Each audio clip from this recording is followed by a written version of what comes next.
When you look up at the stars and think big, what do you hope is the future of humanity, hundreds, thousands of years from now, out in space? I would love to see, a trillion humans living in the solar system. If we had a trillion humans, we would have at any given time 1,000 Mozarts and 1,000 Einsteins. That would, our solar system would be full of life and intelligence and energy. And we can easily support a civilization that large with all of the resources in the solar system. So, what do you think that looks like? Giant space stations? Yeah, the only way to get to that vision is with giant space stations. The planetary surfaces are just way too small. So you can, I mean, unless you turn them into giant space stations or something. But yeah, we will take materials from the moon and from near Earth objects and from the asteroid belt and so on, and we'll build giant O'Neill style colonies. And people will live in those. And they have a lot of advantages over planetary surfaces. You can spin them to get normal Earth gravity. You can put them where you want them. I think most people are going to want to live near Earth, not necessarily in Earth orbit, but in Earth, but near Earth vicinity orbits, and so that they can move, relatively quickly back and forth between their station and Earth.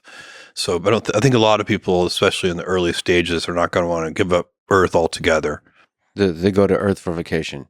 Yeah. Same way that you might go to Yellowstone National Park for vacation. People will and people will get to choose whether they live on Earth or whether they live in space, but they'll be able to use much more energy and much more material resource in space than they would be able to use on Earth.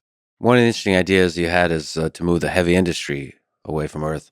So people sometimes have this idea that somehow space exploration is in conflict with the celebration of the planet Earth, that we should focus on preserving Earth. And basically, your idea is that space travel and space exploration is a way to preserve Earth. Exactly. This planet, we've sent robotic probes to all the planets. We know that this is the good one. Yeah. Not to play favorites or It's anything, but Earth really is the good planet. It's an it's amazing, the ecosystem we have here, all of the life and the lush, the plant life, and the water resources, everything. This planet is really extraordinary, and of course we evolved on this planet, so of course it's perfect for us. But it's also perfect for all the advanced life forms on this planet, all the animals and so on. And so this is a gem. We do need to take care of it. And as we enter the Anthropocene, as we humans have gotten so sophisticated and large and impactful, as we stride across this planet, it's that is going to, as we continue, we want to use a lot of energy. We want to use a lot of energy per capita. We've gotten amazing things. We don't want to go backwards. If you think about the good old days, they're mostly an illusion. Like in almost every way, life is better for almost everyone today than it was, say, 50 years ago or 100 years ago. We live better lives by and large than our grandparents did and then their grandparents did and so on. And you can see that in global illiteracy rates, global poverty rates, global infant mortality rates. Like almost any metric you choose, we're better off than we used to be. And we get, antibiotics and all kinds of life-saving medical care and so on and so on. And there's one thing that is moving backwards, and it's the natural world. Mhm. So it is a fact that 500 years ago, pre-industrial age, the natural world was pristine.